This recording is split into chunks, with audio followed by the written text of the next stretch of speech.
How to turn off apps permission on App Store. Let's get started. Launch your settings. Scroll down. Navigate to the option of screen time. Now head towards the option of content and privacy restrictions. Make sure you have enabled for this option.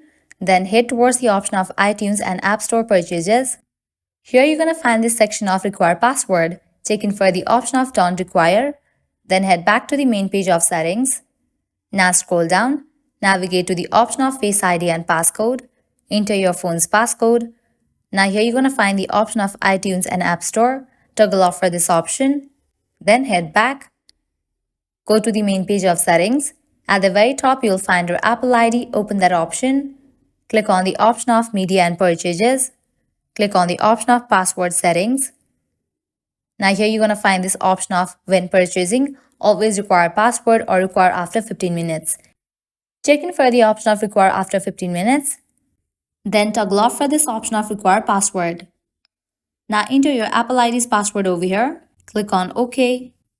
And just for that, you have turned off Ask Permission on App Store. Now whenever you try to download any of the app, you won't have to enter the password of your Apple ID. Well, that's a wrap for this video. At the end, if you guys find this video helpful, don't forget to like, share and subscribe to our channel. Thanks for watching.